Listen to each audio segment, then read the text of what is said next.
ที่เฮาก็น่าสิบ่กล้าขึ้นดอกทุกคนบอกตรงๆเลยเดี๋ยวสิพาทุกคนไปเบิ่งแบบเล็กน้อยนะแล้วก็สิเดินทางไปเรื่อยๆน้องแต่ว่าน้องหน่อยบ่ได้มานำครับทุกคนเนาะเพิ่นติดธุระคาเวียกมื้อนี้บ่เลยสิเดินทางไปเบิ่งสถานที่ท่องเที่ยวทางบ้านเพิ่นมีสถานที่ท่องเที่ยวพี่น้องเป็นน้ำตกเนาะเขาจะมักไปลินถือว่าสิถ่ายหมู่บ้านนี่เล็กน้อยให้เบิ่งฮ้อนหลายทุกคนไปบัดนี้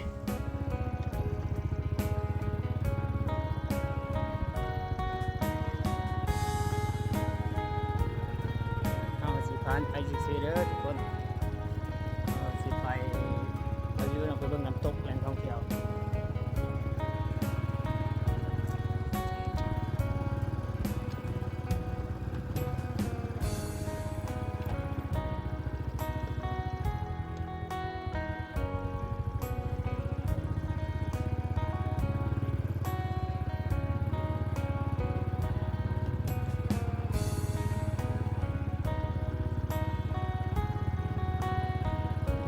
การเดินทางของประส้นแท้บนห้อยรถ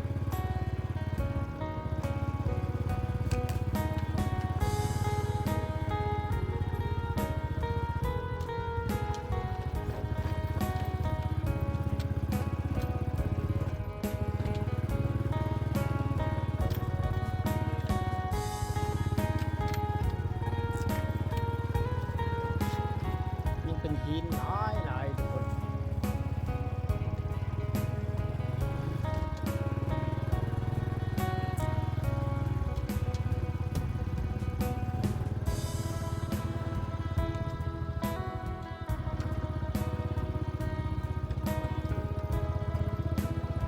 คิดว่าเส้นทางแบบนี้จะเป็นเส้นทางการเดินทางของประส้นเขาเนาะพี่น้องมันเปรี้ยวเลยมันเปรี้ยวแห้งครับเห็นแต่หินดำๆนี่ก็เป็นตาญาติคนลุกเลย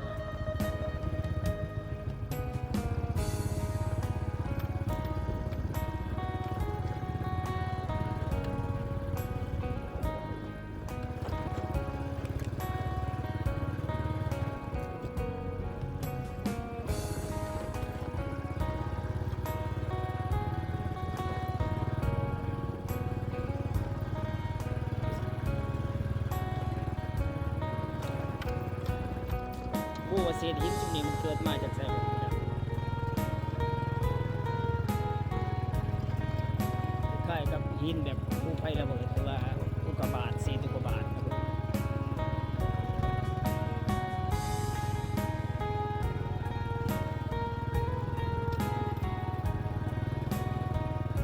ต้นไม้แถบนี้แถบสิบ่มีใบเลยเพราะว่าอากาศมันร้อนหลาย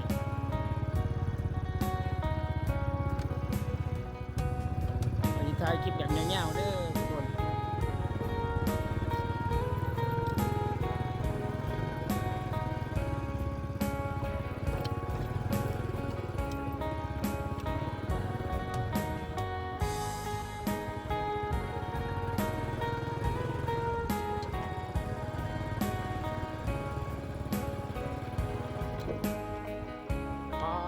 มีเสียงจักจั่นห้องทุกคน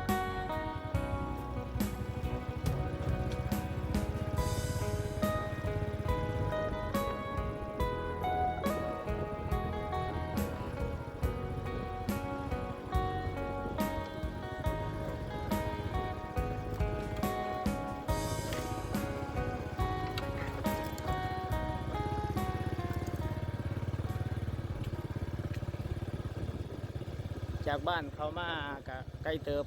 แต่ว่าเมาเลไทยเป็นส่วงเนาะทางมันยาก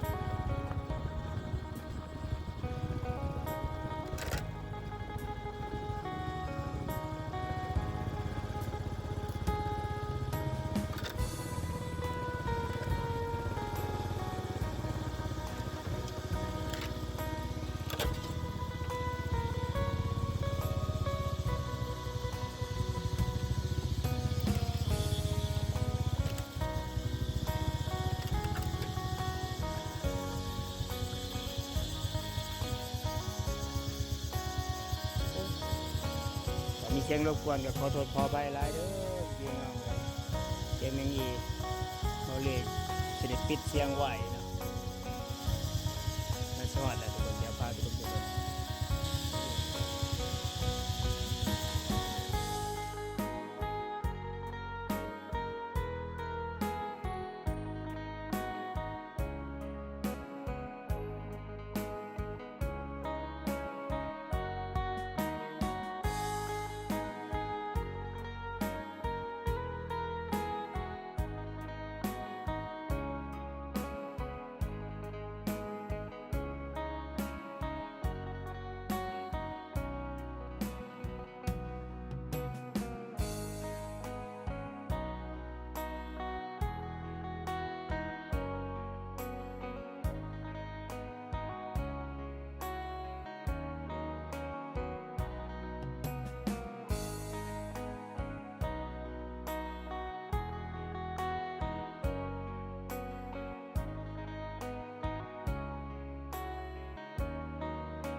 ม่วนหลายพี่น้อง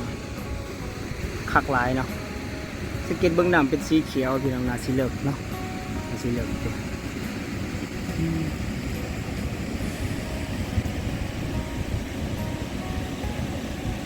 ปลานาซิมีหลายทุกคน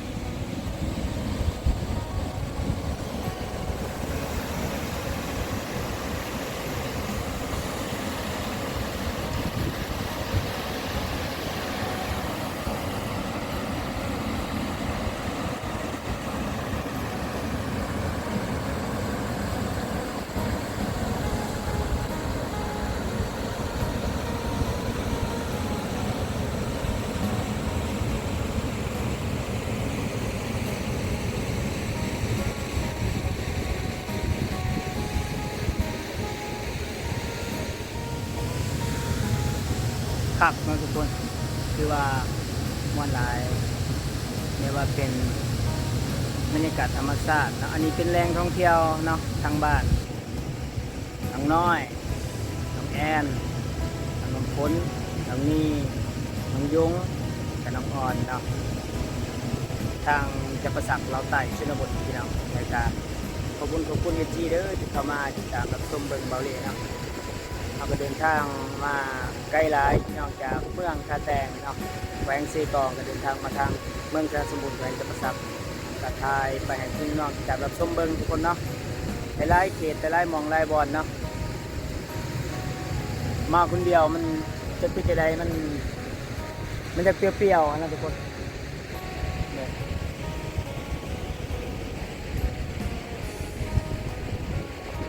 แต่ว่ามวนหลายอ้าวทุกคนสำหรับคลิปวิดีโอนี้เบาเล่กะได้จบคลิปไว้เนาะกะมาทายให้พี่น้องได้เบิ่งได้เห็นได้สัมผัสเบิ่งบรรยากาศเนาะทางชนบทจำปาสักเมืองชนะสมบูรณ์แขวงจำปาสักทางภาคใต้เนาะกะประมาณนี้เผื่อว่าอนาคตข้างหน้าอีกที่ได้มาลินมาเที่ยวมาเยี่ยมมายามพี่น้องทางสปปลาวอยากมาสัมผัสอยากมาลินมาเบิงมาเห็นบรรยากาศแบบนี้กะมาลินได้เด้อหรือว่าให้เบาเล่พามากะยินดีเนาะทุกๆหมองทุกบอลนั่นแหละที่